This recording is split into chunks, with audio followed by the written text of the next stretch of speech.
Hello and welcome to hope Tushant. I hope you're in best of your health and spirit. आज की इस video में आपके दिमाग के सारे तार खुलने वाले हैं।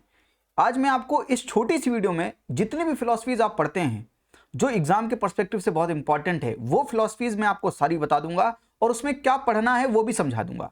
ये रामानुजाचार्य का जो सवाल है यूपीएससी प्री 2022 में पूछा गया था, इसको मैंने पहले ही प्रिडिक्ट करके बता दिया था। मैं अपनी बड़ाई करने के लिए ऐसा नहीं बोल रहा हूं, पर मैं बोल रहा हूं कि कुछ रैशनल, कुछ लॉजिक है, तभी ये चीजें इंपॉर्टेंट इतनी होती है। इनमें क्या पढ़ना है, कितने एक्सटेंड तक पढ़ना है, ये भी अप्रोच आपकी सही होनी चाहिए। मैं आज आपको पूरी फिलॉसफीज की लिस्ट में कौन सी इंपॉर्टेंट चीजें, किस तरह से स्ट्रक्चर्ड चीजें हैं, मैं आपको टू द पॉइंट और क्रिस्प बताऊंगा। आपको बहुत मजा आएगा और यहां से आप उम्मीद कर सकते हैं कि 2 से 4 नंबर आपके यूपीएससी प्रीलिम्स 2023 में बन सकते हैं। फॉर्मूला है सक्सेस का, मैं सक्सेस का फॉर्मूला भी आपके साथ डिस्कस जरूर करूंगा।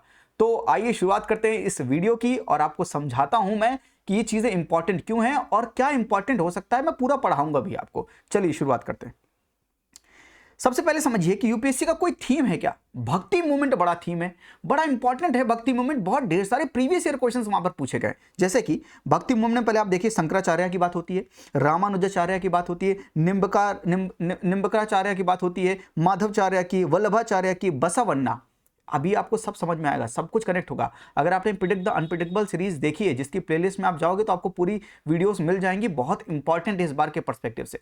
वो आप देख लीजिएगा, लिस्ट आपको समझ में आ जाएगी, रैशनल समझ में आएगा, आपके दिमाग के थोड़े तार खुलेंगे बॉस, कि आपको चीजें अप्रोच कैसे करनी है। रास्ता ही नहीं पता है, बस भागे जा रहे हो, दौड़े जा रहे हो, कितना पढ़ना यही नहीं पता है। मैं आपको डरा नहीं रहा, मैं आपको समझा रहा हूं कि आप इस वीडियो से यह भी समझो कि आप स्ट्रक्चर्ड प्रिपरेशन कैसे करते हो, आपका स्मार्ट वर्क का असली मतलब क्या होता है।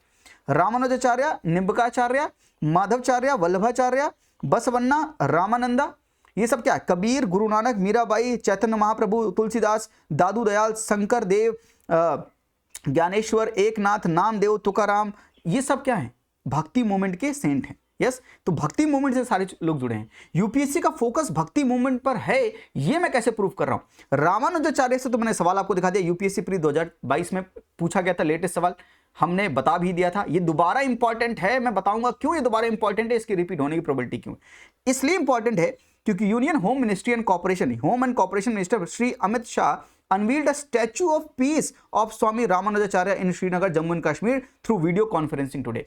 ये न्यूज में था सर, इसी साल के न्यूज में है कि स्टैच्यू ऑफ पीस बनाया गया है, जिसको अनवील किया है ऑनरेबल श्री अमित शाह जी ने, रामानुजाचार्य के ऊपर है, श्रीनगर में किया गया। इसलिए करंट अफेयर में है, ये प्रीवियस ईयर क्वेश्चन में है, करंट अफेयर में है, तो पूछे जाने की प्रोबेबिलिटी ज्यादा है। क्या पूछेगा मैं वो भी समझाने की पूरी कोशिश करूंगा। रामानुजाचार्य से सवाल पूछ चुका है क्या, निम्बकाचार्य से सवाल और कबीर से सवाल पूछ चुका है। 2019 में सवाल पूछा था, Shri Nimbarka was a contemporary of Akbar, saint Kabir was greatly influenced by the Shaikh Ahmad Sirhindi. ये सवाल पूछा था, यानी अगेन भक्ति मूवमेंट से ही सवाल पूछा।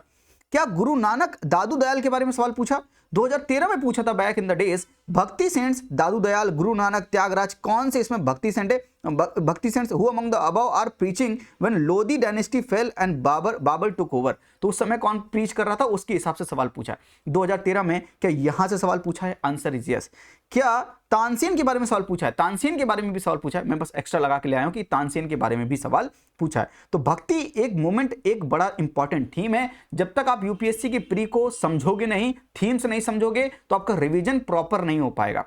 मैं आपको किसी भी कोर्स में एनरोल अभी तो बिल्कुल भी नहीं करना चाहता, लेकिन मैं जो कर रहा हूं मैं बस वो बता रहा था। मैं अपने प्रीलिम्स माइंडसेट बिल्डर प्रोग्राम में ये थीम्स भी समझा रहा था, साथ में ये भी समझा रहा था कि कैसे अटेम्प्ट करना है, थीम्स को कैसे रिवाइज करना है। मैं रिवीजन की अप्रोच बता रहा था, वो आपको ज्वाइन करने की जरूरत नहीं है, पर मैं आपको ये समझा रहा हूं कि आपको भी अपनी अप्रोच ऐसे रखनी है कि प्रीलिम्स में कौन से थीम्स इंपॉर्टेंट हो सकते हैं, उन थीम्स पर अपना पूरा फोकस रखना है। भक्ति and Sufi movement is that theme, उस पर फोकस रखिए, क्योंकि देखिए कितने ढेर सारे सवाल पूछा है। तो क्या 2023 में पूछ सकता है, करंट अफेयर के कॉन्टेक्स्ट में भी, और इंपॉर्टेंट और है। मैं आपको बसवन्ना जी के बारे में बताऊंगा, वो क्यों ज्यादा इंपॉर्टेंट है, उनके बारे में भी मैं समझाऊंगा। पहले हम समझ लेते हैं स्ट्रक्चर्ड। मैं आपको फॉर्मूला समझा रहा था सक्सेस का। सक्सेस का सिंपल सा फॉर्मूला है, स्मार्ट वर्क क्या होता है, what is smart work, structured hard work in a right direction. ये फॉर्मूला है सर। स्ट्रक्चर्ड हार्ड वर्क जब आप करोगे तो आपको बहुत ज्यादा मेहनत करनी पड़ेगी।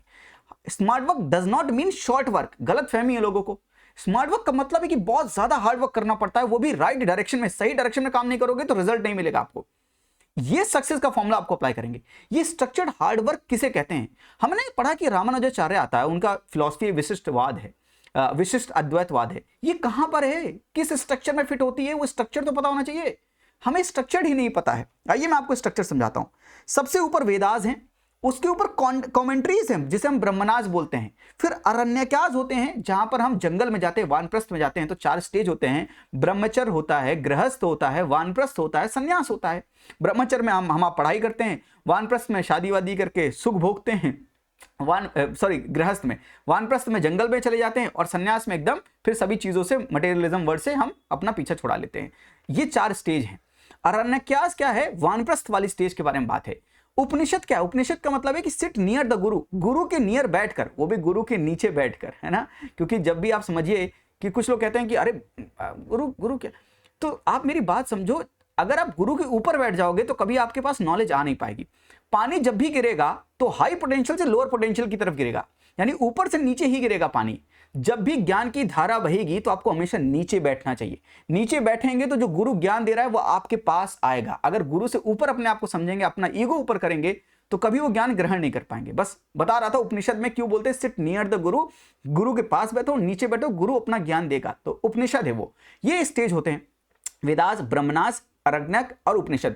अब उपनिषद ये डिस्कस करता है कि सोल क्या है, आत्मा क्या है, परमात्मा क्या है। यहां पर ये सारी चीजें डिस्कस होती हैं, और यहां से इंडियन फिलॉसफीज का जन्म होता है। ये स्ट्रक्चर समझ में आ रहा है। इंडियन फिलॉसफीज का जन्म हुआ, एक आस्तिक, एक नास्तिक। आस्तिक जो मानते थे वेदास में, वेदास को मानते थे। नास्तिक जो वेदास में नहीं मानते थे। तो आस्तिक एंड नास्तिक, आस्तिक में 6 फिलॉसफीज हैं। ये स्ट्रक्चर समझा रहा हूं, आगे और समझाऊंगा चीजें। 6 फिलॉसफीज कौन सी, न्याय गौतम ने दिया है, सांख्य कपिला मुनि, योगा पतंजलि, है ना, वैशेषिक कन्नड़ या उलुक, पूर्व मीमांसा जैमिनी जिसको मीमांसा भी बोलते हैं, उत्तर मीमांसा, मीमांसा के 2 पार्ट है, पूर्व मीमांसा जिसको मीमांसा भी बोलते हैं, उत्तर मीमांसा जिसको वेदांता, वेदांता अंता मतलब क्या होता है, अंत होना मतलब खत्म होना, वेदों का अंत होता है तो उसे उत्तर मीमांसा या वेदांता, ठीक है, ये बद्रयाना। और उत्तर मीमांसा के अंदर जो है ये फिलॉसफीज के बारे में डिस्कस किया गया है, अद्वैतवाद, विशिष्टवाद, द्वैतवाद, द्वैत, अद्वैत, शुद्ध अद्वैत। ये फिलॉसफीज उपनिषद में यहां पर उत्तर मीमांसा के अंदर यहां पर मिलती हैं फिलॉसफीज।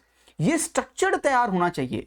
और यहां पर 3 फिलॉसफीज नास्तिक में कौन सी हैं, सबसे पहली फिलॉसफी है चार्वाक फिलॉसफी, उसके बाद बुद्धिज्म एंड जैनिज्म। ये है 3 फिलॉसफीज जो वेदास की अथॉरिटी में नहीं मानते, जिन्हें हम नास्तिक बोलते हैं। गॉड से कोई मतलब नहीं है यहां पर, आस्तिक नास्तिक का वेदास की अथॉरिटी से मतलब है। तो 6 फिलॉसफीज एंड 3 फिलॉसफीज, ये पूरा स्ट्रक्चर आपके दिमाग में तैयार होना चाहिए कि सबसे ऊपर वेदास, ब्रह्मनास, अरण्यक, उपनिषद। उपनिषद में 2 पार्ट इंडियन फिलॉसफीज में, astik and nastik according to the authorities of the Veda, जिसको कौन बिलीव करता है उन पर। 6 फिलॉसफीज जो है वो बताई मैंने। उसमें लास्ट जो फिलॉसफी थी उत्तर मीमांसा, उसके अंदर आती हैं क्या, ये अद्वैतवाद, द्वैतवाद, विशिष्टवाद, ये यहां पर आते हैं। और 3 फिलॉसफीज कौन सी, Charvaka philosophies, Buddhism and Jainism. आइए इनके बारे में डिस्कस कर लेते हैं, क्योंकि मैं आपको समझाना चाहता हूं कितना इंपॉर्टेंट है, कितना पढ़ना है आपको। आप बहुत मजा आएगा आपको, क्योंकि मैं कंसोलिडेट करके लाया हूं। वैदिक लिटरेचर में क्या क्या होता है, ऋग्वेदा, यजुर्वेदा, सामवेदा, अथर्ववेदा। ऋग्वेदा किसके बारे में बात करता है, वर्ल्डली प्रॉस्पेरिटी के बारे में बात करता है, नेचुरल ब्यूटी के बारे में बात करता है। यजुर्वेदा सैक्रिफाइस एंड रिचुअल्स के बारे में बात करता है। सामवेदा मतलब गानों के बारे में बात करता है कि चैंटिंग करते समय कौन से धुन होगी, उसके बारे में, मेलोडी ऑफ सॉन्ग्स के बारे में बात करता है। अथर्ववेदा डिसीजेस के ट्रीटमेंट के बारे में बात करता है, साथ में तांत्रिक शक्तियों के बारे में भी बात करता है अथर्ववेदा। इसको हम ब्रह्म वेदा भी बोलते हैं। ये वेदास होते हैं जो हमने अभी ऊपर देखा। वेदास के नीचे क्या होते हैं, Brahmanas. Brahmanas is nothing but the commentary on the Vedas. तो ऋग्वेदा के ऊपर कोई कमेंट्री किया होगा, जैसे आपकी बातों के ऊपर कोई कमेंट्री कर देता है, तो ऋग्वेदा के ऊपर जो कमेंट्री कहते हैं उन्हें ब्रह्मनाज बोलते हैं। जैसे कि ऋग्वेदा के ऊपर यानी वेदास के ऊपर जो कमेंट्री कहते हैं उन्हें ब्रह्मनाज बोलते हैं। तो ऋग्वेदा के ऊपर जो कमेंट्री हुई इसका नाम है ऐत्रेय, ऐत्रा ब्राह्मणास एंड कौशिकी ब्राह्मणास। यहां पर ऐत्रा ब्राह्मणा, शतपथ ब्राह्मणा किसके लिए, यजुर्वेदा के लिए। सामवेदा के लिए टांड्या एंड सदविंशा ब्राह्मणा, एंड अथर्ववेदा के लिए गुप्ता, जैमिनिया एंड पाश्विक ब्राह्मणास। इसका मतलब है कि वेदास के नीचे क्या है, Brahmanas. Brahmanas are nothing but the commentaries on the Vedas. तो ऋग्वेदा पे जो कमेंट्री होंगी, यजुर्वेदा पर, सामवेदा पे, अथर्ववेदा पे, नितिन सिंघानिया वाली बुक पर लिखा है, जाकर देख लेना, कोई दिक्कत वाली बात नहीं। उसके नीचे है अरण्यक्यास। ये अरण्यक क्या करते हैं, ये इनका क्या होता है, नॉलेज पास्ड इन वानप्रस्थ stage of life. Life death को यहां पर डिस्कस किया जाता है। अरण्यक का मतलब होता है फॉरेस्ट, यहां पर नॉलेज जो है पास की जाती है। यहां पर बातें किस बारे में होती हैं, Aranyakyas describes rituals and sacrifice involved in the Vedas from various perspective। तो रिचुअल सैक्रिफाइस की बात होती है, यहां पर हम बात करते हैं कर्म कांड की, कर्म कांड जहां पर हम रिचुअलिस्टिक एक्शंस की एंड सैक्रिफाइस सेक्शन की बात करते हैं। यस, एंड लास्ट इज उपनिषद। तो वेदास, फिर उसके बाद ब्राह्मणास, अरण्यक्यास एंड उपनिषद। उपनिषद का मतलब होता है टू सिट नियर द गुरु, और इन्हें हम वेदांता बोलते हैं क्योंकि ये वेदों का अंत होते हैं, है ना, एंड ऑफ द वैदिक thoughts. Talk about the ultimate philosophy of Vedas, कि सोल क्या है, साल्वेशन कैसे मिलेगा, अपना कर्मा क्या है, स्पिरिचुअलिज्म किसे कहते हैं, इन सब के बारे में बात करता है उपनिषद। आई होप कि आपको पूरा क्रोनोलॉजी में समझ आ रहा है, याद नहीं करना पड़ेगा क्योंकि मैं आपको स्ट्रक्चर्ड वे में समझा रहा हूं, इसलिए स्ट्रक्चर्ड में पढ़ना बहुत जरूरी है क्योंकि रट्टा नहीं मारना पड़ता। क्या रट्टा मारना है मैं समझा दूंगा आपको। फिर यहां पर बात होती है जनना कांडा के बारे में। जनना मतलब नॉलेज, ज्ञान के बारे में बात होती है। तो नॉलेज एंड स्पिरिचुअल सेक्शन जो है उसको उपनिषद में दिया गया है। यस, तो आपने ये चीजें समझ ली। क्या आपको ये ब्राह्मणास के नाम याद कर रहे हैं? नहीं याद कर रहे हैं, क्या याद कर रहा है मैं आपको समझाऊंगा। मतलब क्या है ये समझ में आना चाहिए कि ब्राह्मणास कमेंट्रीज होते हैं वेदास पर, क्योंकि स्ट्रक्चर बनेगा दिमाग में। अरण्यक्यास मतलब 1+ स्टेज में जो भी लाइफ एंड डेथ के बारे में डिस्कस होता है, यहां पर रिचुअल्स के बारे में, सैक्रिफाइस के बारे में डिस्कस होता है। उपनिषद का मतलब क्या है कि उपनिषद का मतलब है कि यहां पर नॉलेज के बारे में बात होगी, यहां पर साल्वेशन कैसे मिलेगा, सोल क्या होता है, स्पिरिचुअल क्या होता है, कर्मा क्या होता है, इनके बारे में डिस्कस होगा। यस, यहां पर आपको कुछ चीजें याद रखने सकते हैं कि उपनिषद में क्या क्या इंपॉर्टेंट हो सकता है, मैं लिख के लाया हूं आपके लिए। जैसे कि उपनिषद में earliest reference of Krishna son of Devaki का सबसे अर्लीस्ट रेफरेंस किस उपनिषद में दिया गया था? चांदोक्य या छंदोक्य उपनिषद में दिया गया था। प्रोनाउंसिएशन के लिए मुझे माफ कीजिएगा, है ना, जो मैं समझाना चाहता हूं उस पर फोकस कीजिएगा। आई होप कि आप बात समझ गए। Dialogue between Yama and Nachiketa, ये किस उपनिषद में लिखा हुआ है? ये कठोपनिषद में लिखा हुआ है। कठोपनिषद में लिखा हुआ है, यहां पर आत्मा परमात्मा की बात हुई है। सत्यमेव जयते, the truth will only win, ये कहां लिखा है? मुंडका उपनिषद में लिखा हुआ है। अतिथि देवो बहो, ये कहां लिखा है? तैत्तरीय उपनिषद में लिखा हुआ है। वसुदेव कुटुंबकम, one world one family, one earth one family and one world, ये कहां पर? Whole world is our family का मतलब ये कहां पर दिया है? महा उपनिषद में दिया हुआ है। शांति शांति कहां लिखा है? ये यजुर्वेद में लिखा हुआ है। तो मैंने ये सारी चीजें आपके लिए एक जगह पर लिख दी हैं। साथ में इंपॉर्टेंट, सबसे इंपॉर्टेंट, बृहद अरण्यक उपनिषद में क्या क्या दिया है? अगर कोई आपसे पूछे कि which is the first and the largest Upanishad, this is बृहद अरण्यक उपनिषद। कोई आपसे पूछे कि कौन से उपनिषद में ये बात हुई है, विच उपनिषद consist of Yojana वलक्य and Gargi dialogue, Gargi और यजना वलक्य के बीच में जो डायलॉग हुआ, आत्मा परमात्मा के बारे में डायलॉग हुआ, वो किस उपनिषद में दिया गया है? बृहद अरण्यक उपनिषद में दिया गया है। सर्वे भवन्ति सुखना, सब लोग सुखी रहे, ये कहां दिया है? बृहद अरण्यक उपनिषद में दिया है। तमसो मां ज्योतिर्गमा, take me from darkness to light, मुझे अंधकार से रोशनी की तरफ ले चलो, ये कहां दिया है? बृहद अरण्यक उपनिषद में दिया हुआ। तो इस उपनिषद में जितनी चीजें दी हैं मैंने सब यहां पर लिख दी हैं जगह पर, जो इंपॉर्टेंट है। ये बस इतना ही याद करना है आपको। ये देखिए, ये महाउपनिषद पूछ चुका है कहां पर? सीडीएस के एग्जाम में पूछ चुका है, यूपीएससी के प्री में मुंडका उपनिषद के बारे में पूछ चुका है, इसलिए तैयार रहिएगा, आपसे ये सवाल पूछ सकता है। जितने इंपॉर्टेंट मुझे लगते हैं अपने पर्सपेक्टिव से, मैं उतनी लिस्ट आपके लिए लेकर आया हूं। आई होप कि आपको उपनिषद में ये समझ में आ गया। आई होप कि आपने लिख भी लिया साथ में। यस, इंडियन फिलॉसफीज ये कहां से निकल के आई? उपनिषद से निकल के आई, जो मैंने आपको स्ट्रक्चर समझाया था। यस, उपनिषद तो केम आउट ऑफ द उपनिषद। कौन कौन से? आस्तिक एंड नास्तिक। आस्तिक को बोलते हैं ऑर्थोडॉक्स स्कूल एंड नास्तिक को बोलते हैं हेटेरोडॉक्स स्कूल। यस, अच्छा एक चीज समझा देता हूं, हिंदू धर्म की फिलॉसफी क्या है कि पहले आप अपना धर्म करेंगे। धर्म की परिभाषा अलग अलग है। जैसे भगवत गीता में बोलते हैं कि धर्म का मतलब है कि तुम सोसाइटी का उद्धार करो, अपना कर्म करो, फल की इच्छा मत करो, यही तुम्हारा धर्म है। सोसाइटी को बाइंड करके रखो, ये धर्म है। धर्म जब करोगे तो उसके बाद तुम्हारे पास पैसा आएगा, अर्थ आएगा। अर्थ आने के बाद तुम काम मतलब अपनी जितनी भी एंटरटेनमेंट कर सकते हो वो एंटरटेनमेंट कर सकते हो। तो पुरुषार्थ में 4 चीजें होती हैं। पहले आपको अपना धर्म करना है, उसके बाद अर्थ कमाना है, पैसा कमाना है, उसके बाद काम मतलब जितना मौज काटना है फिर आप मौज काटिए। जब मौज करने से आपका मन भर जाए तब मोक्ष की तरफ चले आइएगा, तब मोक्ष की तरफ चले आएगा। मैंने इसी से आउट ऑफ द कॉन्टेक्स्ट बता रहा हूं कि होप क्यों रखा था, HOPE क्यों लिखा था। होप इसी से रिलेटेड है, इसलिए बता देता हूं। होप का मतलब है ह्यूमिलिटी। आप ह्यूमिलिटी मतलब आप थोड़े से विनम्र रहिए। अगर आप विनम्र रहेंगे तो आपको O फॉर अपॉर्चुनिटी जरूर मिलेगी। अगर अपॉर्चुनिटी मिलेगी तो पैसा मिलेगा, यानी आपके पास प्रॉस्पेरिटी आएगी। प्रॉस्पेरिटी से खूब मजे काटिएगा, और जब प्रॉस्पेरिटी से आपका मन भर जाए तब आप इनलाइटनमेंट की तरफ चले आएगा, तब आप इनलाइटनमेंट की तरफ चले आएगा। HOPE, humility, opportunity, prosperity, enlightenment, ये मैंने यहां से ही निकाला था। तो धर्म करिए, अर्थ कमाइए, खूब मौज काटिए, काम कीजिए, मोक्ष फिर आप सब कुछ छोड़कर मोक्ष की तरफ, साल्वेशन की तरफ चले आइए। ये पुरुषार्थ है। तो यहां पर दो स्कूल हैं, एक का नाम है आस्तिक स्कूल। आस्तिक स्कूल जो वेदास की अथॉरिटी को एक्सेप्ट करता है, जो थ्योरी ऑफ कर्मा में, कॉन्सेप्ट ऑफ इनकार्नेशन में विश्वास करता है, उनको हम आस्तिक बोलते हैं। जो नहीं अथॉरिटी ऑफ वेदास को मानते हैं उनको हम नास्तिक बोलते हैं। तो उसमें तीन फिलॉसफीज है जिसका नाम है चार्वाक फिलॉसफी। चार्वाक फिलॉसफी कहता है कि पहले धर्म करो, फिर पैसा कमाओ, फिर खूब मजे काटो, और मजे काटते रहो, मोक्ष छोड़ दो। वो सिर्फ 3 स्टेप की बात करता है, चौथे स्टेप की बात ही नहीं करता है। इसीलिए लोगों को ये बहुत प्यारा है चार्वाक फिलॉसफी कि बढ़िया है, पैसे कमाते हैं, अपना काम करते हैं, पैसा कमाते हैं और खूब मौज काटते हैं। ये क्या मोक्ष है उसके पीछे पड़े हैं लोग, कौन ये मृत्यु जन्म का चक्कर, कौन इससे बाहर जाना चाहता है। ऐसी फिलॉसफीज के बारे में जो बात करते हैं उनका नाम है चार्वाक। इनकी बुक का नाम है तत्व विलोपना सिम्हा एंड इनके फाउंडर थे बृहस्पति। मैंने लिख दिया है। बुद्धिज्म को तो आप जानते हैं, जैनिज्म को जानते हैं। ये Buddhism, Jainism and Charvaka, these are nastik philosophy. They do not accept the authority of the Vedas. God के बारे में बात नहीं हो रहा है। नास्तिक आस्तिक का रिलेशन वेदास से है। I hope you are understanding my point, क्योंकि मैं सारी चीजें आपको छोटी सी वीडियो में समझाने की कोशिश कर रहा हूं। उसके बाद आस्तिक स्कूल जो वेदास की अथॉरिटी को मानते हैं, जैसे कि न्याय। न्याय बात करता है लॉजिक की। लॉजिक क्या है कि अगर कहीं पर स्मोक है तो वहां पर फायर होगी, तभी स्मोक है। लॉजिक की बात करता है। गौतमा मुनि यहां पर हैं जो न्याय देते हैं, जो लॉजिक की बात करते हैं। सांख्या, कपिला मुनि ने दिया सांख्या। यहां पर आत्मा परमात्मा की बात करते हैं, काउंटिंग की बात करते हैं, यूनिवर्सल काउंट की बात करते हैं।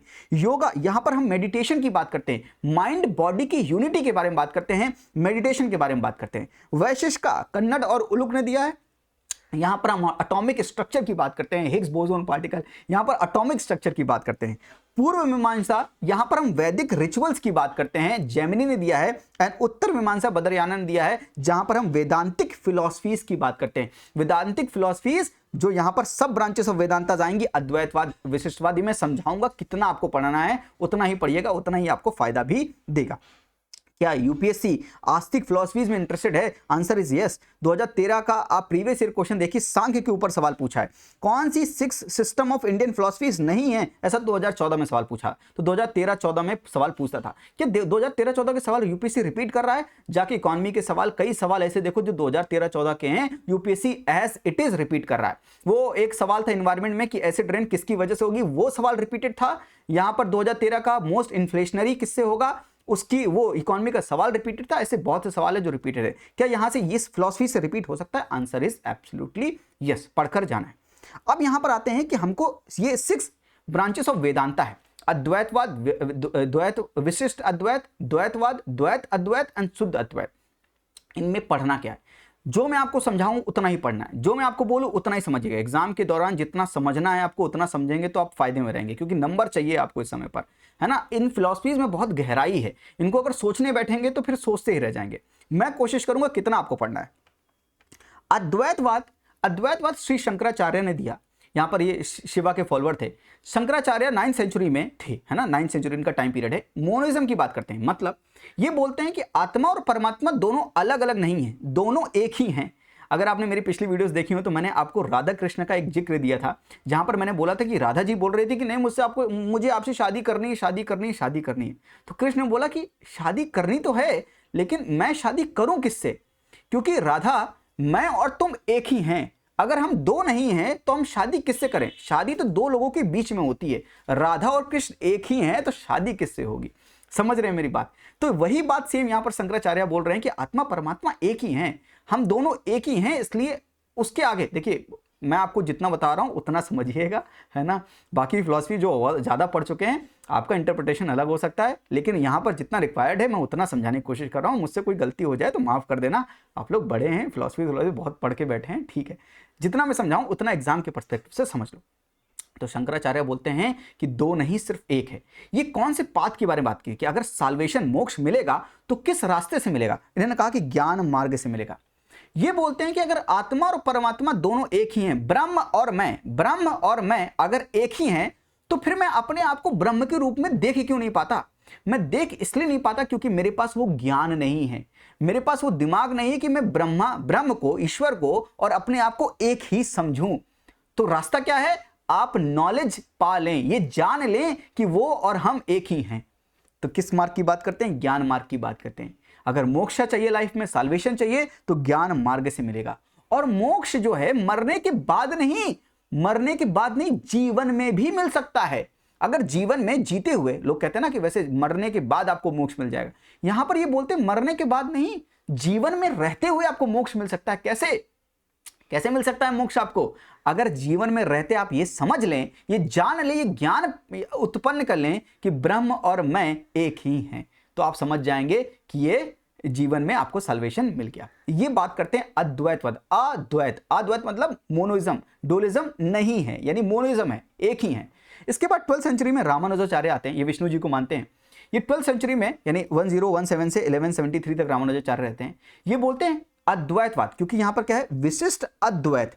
ये भी बोलते हैं कि हाँ अद्वैती है, दोनों दो नहीं एक ही हैं, आत्मा परमात्मा एक ही हैं। ऐसा लग रहा होगा सर क्या बोल रहे हैं, समझाना पड़ता है, बस इतना समझ जाओगे बस एग्जाम निकल जाएगा। क्योंकि सवाल पूछ रहा रामानुजम किस मार्ग से मिला, मैं दिखा दूंगा अभी सवाल, वो दो नहीं एक ही हैं। तो विशिष्ट अद्वैत बोलता है कि एक ही हैं पर क्वालिफाइड है, कुछ विशिष्टता है, कुछ डिफरेंशिएशन है, कुछ यूनिकनेस है। बस ये यूनिकनेस अलग है, लेकिन हम दो एक ही हैं, पर सबके लिए थोड़ा सा यूनिक है। इतना समझिए आप जितना मैं समझा रहा हूं। क्वालिफाइड मोनोइज्म बोलते हैं। और ये कहते हैं रामानुजाचार्य, ये बोलते हैं कि आपको अगर साल्वेशन चाहिए तो आपको भक्ति मार्ग से मिलेगा, क्योंकि अगर आपको भगवान की भक्ति करोगे तब ये समझ पाओगे कि हम दोनों एक हैं। तो आदि शंकराचार्य बोलते हैं कि ज्ञान मार्ग से मिलेगा रास्ता, साल्वेशन मिलेगा। रामानुजाचार्य बोलते हैं कि आपको भक्ति मार्ग से, मेडिटेशन करके, भक्ति करके आपको मिलेगा। यस। तीसरा है द्वैतवाद, माधवाचार्य ने दिया है, इनको हम तत्ववाद भी बोलते हैं। माधवाचार्य बोलते हैं 13th सेंचुरी में कि एक नहीं दो ही हैं, यानी आत्मा और परमात्मा अलग अलग हैं। ये बोलते हैं दो हैं, एक नहीं। आप लोग क्या बोल रहे हो एक एक? तो माधवाचार्य बोलते हैं द्वैतवाद है, दो हैं, है ना। तो ब्रह्म और मैं अलग अलग हैं। इन्होंने बोला कि अगर आपको ब्रह्म से मिलना है तो आपका रास्ता भक्ति मार्ग होगा। आप उनकी भक्ति करो, उनकी शरण में जाओ और खूब ढेर सारी भक्ति करो भगवान की, तो आपको मोक्ष मिल जाएगा, साल्वेशन मिल जाएगा। इतना ही याद रखना है। नेक्स्ट इज द्वैत अद्वैत। ये निम्बरकाचार्य ने दिया है द्वैत अद्वैत। यहां पर बोलते हैं कि द्वैत और अद्वैत के बीच में बैलेंस बनाकर चलना है। बस इतना ही समझना है आपको कि द्वैत और अद्वैत के बीच में बैलेंस बनाकर चलने वाली बात बोली है निम्बरकाचार्य ने। और इन्होंने मार्ग क्या बोला कि अपने आप को भगवान के प्रति पूरा समर्पण कर दो, सरेंडर कर दो, आपको साल्वेशन मिल जाएगी। आपको कुछ करने की जरूरत नहीं है, बस अपने आप को ये समझ लो कि तुमने भगवान के प्रति समर्पित कर दिया है, तो तुमको कुछ करने की जरूरत नहीं है, मोक्ष तुमको इसी जीवन में मिल जाएगा। एंड लास्ट इज शुद्ध अद्वैत। शुद्ध मतलब एकदम प्योर, अद्वैत मतलब मोनोइज्म, एब्सोल्यूट यूनियन की बात करते हैं। यहां पर एक्सट्रीमिज्म की बात करते हैं वल्लभाचार्य, जो बोलते हैं कि अगर आपको मोक्ष प्राप्त करना है तो आपको डिवोशन टू गॉड नहीं, एक्सट्रीम डिवोशन टू गॉड करना पड़ेगा, पुष्टि मार्ग को फॉलो करना पड़ेगा। आई होप कि आपको ये पांचों समझ में आ गए जो मैं आपको समझाना चाहता था। सबके बीच में अंतर क्या है, पाथ के बारे में पूछता है, इसलिए मैंने सारों के पाथ भी आपको बताया किस रास्ते से आपको साल्वेशन मिलेगा। और इसी के आगे भक्ति जब मूवमेंट पढ़ते हैं तो 12th सेंचुरी में एक इंसान बहुत इंपॉर्टेंट है जिनका नाम है बसवन्ना। इन्हीं को हम भक्ति भंडारी भी बोलते हैं और बसेश्वरा भी बोलते हैं। बसवन्ना जी के बारे में बहुत इंपॉर्टेंट चीज है कि यूपीएससी की सीडीएस में पूछा गया 2023 के, और इस बार के प्रेसिडेंशियल स्पीच, जो बजट के पहले प्रेसिडेंशियल स्पीच होती है, वहां पर भी बसेश्वरा जी के बारे में बात हुई है। ये मैंने इकोनॉमिक सर्वे का 2023 का जो वीडियो बना रहा था 5 मिनट में एक्सप्लेन करने के लिए, क्लिकबेट लगाया था, वहां पर मैंने प्रेसिडेंशियल स्पीच से इंपॉर्टेंट टॉपिक ही बताए थे जो इंपॉर्टेंट होंगे। उसमें एक टॉपिक था बसेश्वरा, जो कि इंपॉर्टेंट था प्रेसिडेंशियल स्पीच में। और यूपीएससी सीडीएस 2022 में, माफ कीजिएगा 2022 में ये सवाल पूछा था, who among the following was the founder of Virashaiva movement in Karnataka. तो आपके लिए इंपॉर्टेंट है वीराशैव मूवमेंट और आंसर है बसवन्ना साहब। इसलिए प्रिडिक्ट द अनप्रिडिक्टेबल सीरीज में मैं ये टॉपिक पहले भी बता चुका हूं, मैं दोबारा बता रहा हूं, ये टॉपिक इंपॉर्टेंट है, बसवन्ना जी इंपॉर्टेंट है। ये शिवा फोकस्ड भक्ति मूवमेंट के बारे में बात करते हैं। He is the propagator of the विशिष्ट अद्वैतवाद। रामानुजाचार्य की फिलॉसफीज को समझते हैं, उनकी फिलॉसफीज को प्रोपोगेट करने का काम करते हैं बसवन्ना साहब। लिटरेरी वर्क इनका है वचना साहित्य, जो कि कन्नड़ में लिखा है। इनके लिटरेरी वर्क भी मैंने बता दिया, क्योंकि लिटरेचर से भी बहुत ढेर सारे सवाल यूपीएससी पूछता है। 2022 में तो बहुत ढेर सारे सवाल पूछा है। तो लिटरेरी वर्क वचना साहित्य जो है कन्नड़ में लिखा गया है, ये बसवन्ना जी के बारे में है। लेकिन प्रेसिडेंशियल स्पीच में एक बारे में बात होती है जिसका नाम है लॉर्ड बसेश्वरा जी सेड कया कावे कैलाशा। ये प्रेसिडेंशियल स्पीच में मेंशन है। तो कल के दिन आपसे कया कावे कैलाशा के बारे में पूछ ले तो क्या है, तो पहले बसवन्ना जी को याद रखिएगा, बसेश्वरा जी को याद रखिएगा, और इसका मतलब क्या है। Karma is worship and Shiva is the Karma itself. Karma he worship है, लेकिन शिवा ही कर्मा है। शिवा अपने आप में कर्मा है, इसलिए शिवा ही वर्शिप है। ठीक है, तो कया कवे कैलाशा लॉर्ड बसवेश्वरा का, प्लीज ये रिमेंबर रखिएगा।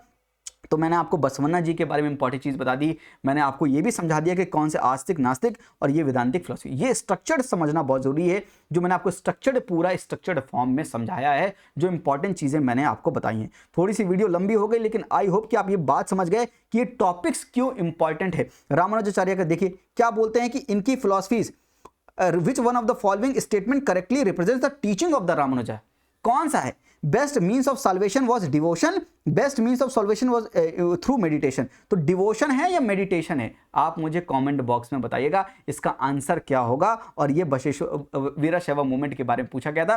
That's why I am saying all philosophies मैंने एक जगह पर रख दी है। स्ट्रक्चर्ड हार्डवर्क का मतलब क्या होता है? स्ट्रक्चर्ड बनाना, किस तरह से मैंने आपको स्ट्रक्चर्ड के रूप में पूरी चीजें समझाई।